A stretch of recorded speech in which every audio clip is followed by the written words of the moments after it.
आप देख रहे हैं यंग बाइट्स, मैं हूं आपके साथ पूजा ठाकुर। आज की हमारी योग की सीरीज़ में हम आज अहम मुद्दे पर बात करने वाले एक ऐसा विषय है जो सभी उस विषय से जो है गुजरते हैं। मैं बात कर रही हूँ क्रोध की, चिड़चिड़ेपन की।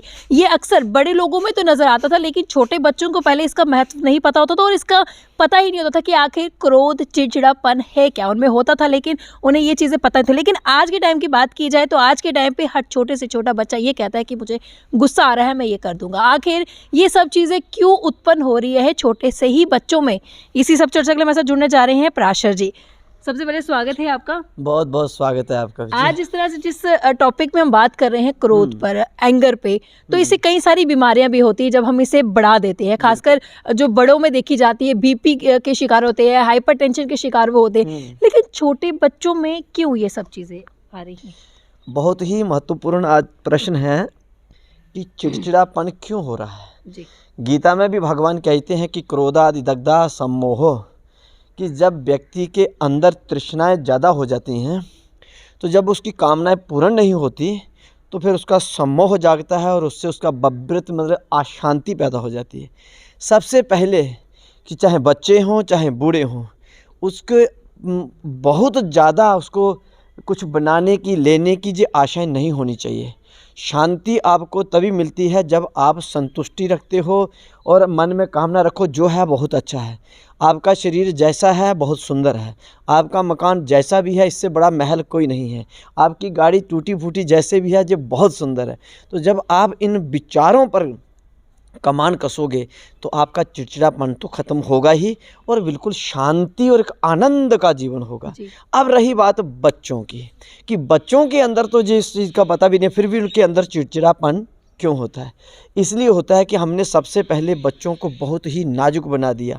भगवान भी कहते हैं, गीता में भी कहते हैं, भागवत में भी आता है कि व्यक्ति को बिगड़ने के 4 चांस होते हैं। रूप, यौवन, संपत्ति, ऐश्वर्य विनाशिता। अधिक लाड़ भी बिगड़ने के चांस होते हैं, अधिक सुंदरता भी बिगाड़ती है और अधिक बल भी बिगाड़ता है और अधिक धन भी बच्चे को बिगाड़ देता है। अब जो नेचुरल ऑटोमेटिक बच्चे के अंदर चिड़चिड़ापन आ रहा है तो उसका इलाज हम योग के द्वारा बता देंगे। तो आज दिखाएंगे कि किस तरह की क्रियाएं जो है करनी चाहिए, किस तरह का योगासन हमें करना चाहिए ताकि बड़े से लेके बच्चों तक क्रोध से जो है वो शांति पा सके। सबसे पहले बच्चों को रोज नित्य व्यायाम करना चाहिए और बच्चों को एक आसन करना चाहिए, उष्टासन। उष्ट मैत्य होता है ऊंट, ऊंट के आकार का आसन। ये बच्चों के लिए बहुत महत्वपूर्ण होता है। इस आसन से बच्चों को बहुत लाभ होगा, चिड़चिड़ापन दूर होगा। जो बात बात पे क्रोध कर रहे हैं, बहुत ज़्यादा जिद कर रहे हैं, इस आसन से बच्चों को बहुत लाभ होता है। सबसे पहले दाहिने हाथ से दाहिनी एड़ी को पकड़ें और बाएं हाथ से बाएं एड़ी को पकड़ें और नितंब को सीधा करते हुए गर्दन को पीछे ले जाएं।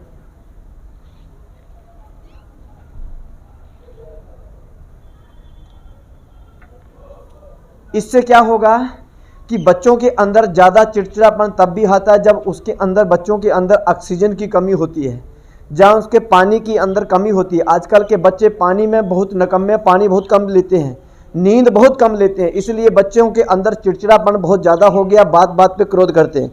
तो उष्ट आसन करने से उनके फेफड़ों के अंदर ऑक्सीजन भरपूर जाती है, पेट की भी सफाई होती है और नितंब भी अच्छे बनते हैं, रक्त संचार बड़ा अच्छा होने लगता है। और बच्चों के लिए जो खेल कूद बहुत ही आवश्यक होता है। उसके बाद बच्चों को इस प्रकार से बैठ के और धीरे धीरे गर्दन सीधी करते हुए जमीन की ओर उसका विपरीत कर दें।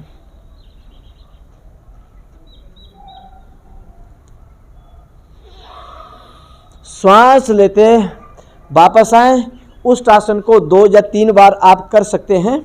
और इसके बाद विशेषकर बच्चों के लिए भ्रामरी की आवश्यकता होती है, जो हमारे पूजा ठाकुर जी का बड़ा महत्वपूर्ण प्रश्न था कि चिड़चिड़ापन क्यों हो रहा है। तो उसके लिए बच्चों को वज्रासन या सहजासन, सुखासन, जिस भी आसन में बैठे और भ्रामरी करें। भ्रामरी करने से ही आपका चिड़चिड़ापन दूर हो जाएगा, बात बात पे जो क्रोध आता है वो नहीं होगा। बच्चे खुशहाल और खुशी और आनंद का जीवन जिएंगे। बच्चे, छोटे बच्चे कहते हैं हमको टेंशन हो गई जी, कैसे हो सकता है। तो भ्रामरी करें, लंबी गहरी श्वास लें और श्वास को रोक के भ्रमरे की आवाज निकालें।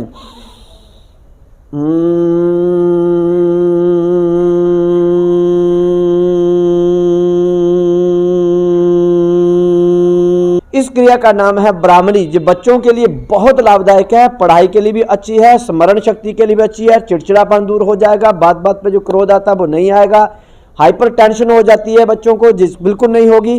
कम से कम दिन में सुबह 5-7 बार सुबह करें, 5-7 बार शाम को करें। तो जो पूजा ठाकुर जी का जो प्रश्न था, इससे बच्चों का चिड़चिड़ापन क्रोध जो है ठीक हो जाएगा। अब हम आपको बता देते हैं कि उसके बाद बच्चों को क्या करना है। भ्रामरी करने के बाद इस प्रकार से बहुत सुंदर तरीके से नाच कूद करते हुए और चेहरे पर सुंदर मुस्कुराहट और जोर से खिली करें। एक बार और भ्रामरी करने के बाद प्राणायाम भी कर सकते हैं, और उसके बाद बच्चों को ये जरूर करना है। एक बार और कर देना, 3 बार हो जाएगा, बस इसी से सब कुछ ठीक हो जाएगा। पूरे शरीर को नेगेटिव एनर्जी को बाहर करेंगे। बस हो गया। बस इतना ही करने से आपको बहुत लाभ हो जाएगा। समय समय पर हम सब बताते रहेंगे जी। तो ये जो आपने क्रियाएं बताई हैं, जो एक्सरसाइज बताई है, कि यह सभी कर सकते हैं या कौन बिल्कुल सब कर सकते हैं। जिनका पेट की कोई सर्जरी हुई हो, या हार्ट सर्जरी हुई हो, या कोई घातक बीमारी हो, उनको उष्टासन ऐसे ना करें, किसी के परामर्श में ही करें, बाकी सब कर सकते हैं। बहुत बहुत धन्यवाद हमारे साथ जुड़ने के लिए। तो आज जिस तरह से हमने क्रोध पे किस तरह से नियंत्रण पा सके उस पे हमने बातचीत की, क्योंकि इसको लेकर कई सारे लोग जो है, जब क्रोध बढ़ जाता है तो साइकियाट्रिस्ट को भी दिखाने की नौबत आ जाती है। अगर आप शुरुआती दौर में इस तरह की क्रियाएं करते हैं, भ्रामरी आसन करते हैं, तो आपको जरूर लाभ होगा। उम्मीद है कि आप अपने दोस्तों के साथ भी इस वीडियो को शेयर करेंगे, और जिन्हें ज्यादा गुस्सा आता है उन्हें तो जरूर शेयर करेंगे। अगली वीडियो लेकर फिर मैं हाजिर होंगी, तब तक आप देखते रहिए यंग बाइट्स। जर्नलिस्ट अभिषेक बड़ू के साथ मैं पूजा ठाकुर, यंग बाइट्स।